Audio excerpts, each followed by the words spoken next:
માનવી માત્રનો સ્વભાવ સંગ્રહ કરવાનો છે, જે દેખે તે જોઈએ અને તેને મેળવવા પ્રયત્ન કરતો રહે છે. પરિણામ અંતે તો શું આવે છે? પોતાની આકાંક્ષા ના સંતોષાય ત્યારે તે દુઃખી થાય છે. ટૂંકમાં વાત એટલી જ છે કે મનુષ્ય ગમે તેટલું સંગ્રહ કરે તો પણ તેને દુઃખ જ મળે છે.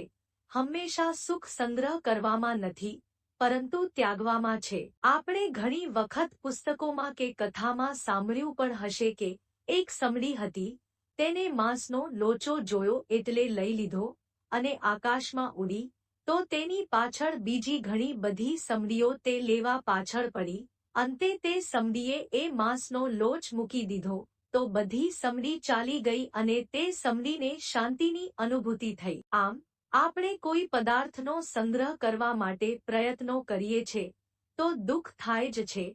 તેવી રીતે આપણે આપણા જીવનમાં જો સુખી થવું હોય તો જીવનમાં બનેલા દુઃખદ પ્રસંગોને પણ ભૂલતા શીખવું જ પડશે. જે કાંઈ આપણે જાણીએ, સાંભળીએ, જોઈએ તેને જો યાદ રાખ્યા કરીશું તો અવશ્ય દુઃખી થઈશું જ. તેથી જીવનમાં ભૂલતા શીખવાની પણ જરૂર છે. દરેકના જીવનમાં ઘણી ઘટનાઓ દુઃખમય બની હોય છે, તેને ભૂલી જવી જોઈએ. દુઃખને વારંવાર વાગોળવાથી વધુ દુઃખ થાય છે. જે દુઃખ આવ્યું હોય છે તેને ફરી ફરીને યાદ કરીને શા માટે દુઃખી થવું જોઈએ? જો વારંવાર યાદ કરીશું તો દુઃખ જ પ્રાપ્ત થશે. આ વાત સમજાવવા માટે અત્રે એક પ્રેરણાદાયી પ્રસંગ ટાંકું છું. અમદાવાદમાં એક વખત હાસ્ય દરબારનો એક કાર્યક્રમ યોજાયો હતો. તણાવભરી જિંદગીથી તંગ આવી ગયેલા લોકો આનંદ પ્રાપ્ત કરવાને માટે એકત્રિત થયા હતા. સમગ્ર હોલ ભરાઈ ગયો હતો. ઘણા માણસો તો જગ્યા ન મળવાના કારણે ઊભા પણ હતા. એક પછી એક હાસ્ય કલાકાર પોતાની કલા દ્વારા શ્રોતાઓને પેટ પકડીને હસાવી રહ્યા હતા. એક પ્રસિદ્ધ હાસ્ય કલાકારનો વારો આવ્યો. લોકો એને સાંભળવા માટે તલપાપડ હતા.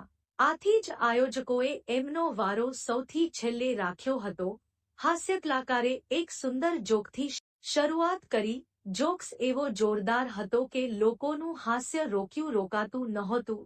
થોડા બીજા જોક્સ કહ્યા પછી પેલા કલાકારે ફરી આ જ જોક્સ જરા જુદી રીતે કહ્યો.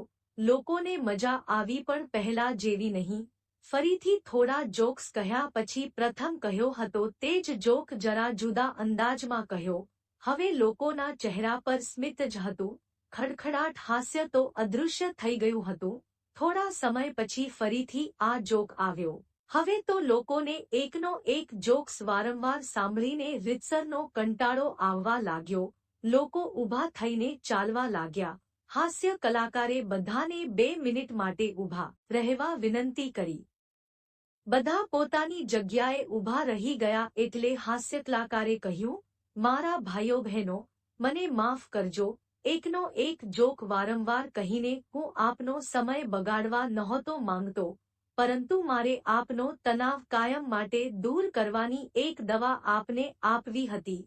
એકનો એક જોક વારંવાર સાંભળવાથી આપને હસવું નથી આવતું, તો પછી જીવનમાં બનેલી દુઃખદાયક ઘટનાને વારંવાર જુદા જુદા સ્વરૂપે યાદ કરીને રડ્યા કેમ કરો છો? જીવનની આ સફરમાં સારા નરસા પ્રસંગો તો બનવાના જ છે.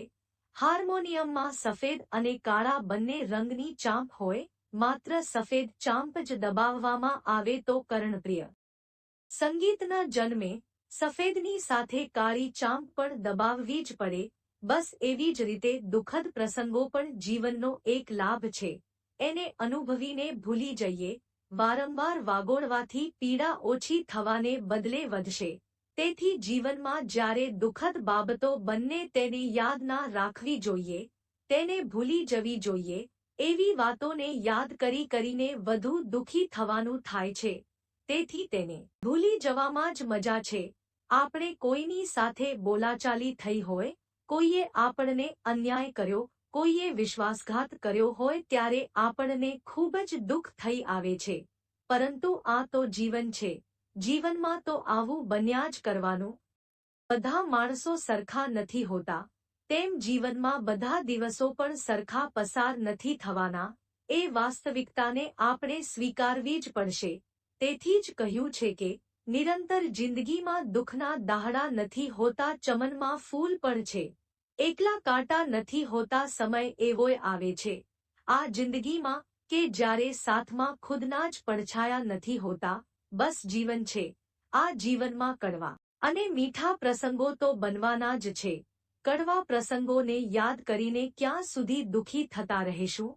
તેથી જ કુમકુમ મંદિરના 100 વર્ષની ઉંમર ધરાવતા સદ્ગુરુ શાસ્ત્રી શ્રી આનંદ પ્રિયદાસ સ્વામીએ કહેલું આ વાક્ય, જીવનમાં સુખી થવું હોય તો યાદ રાખતા નહીં, પરંતુ આપણે ભૂલતા શીખવું પડશે.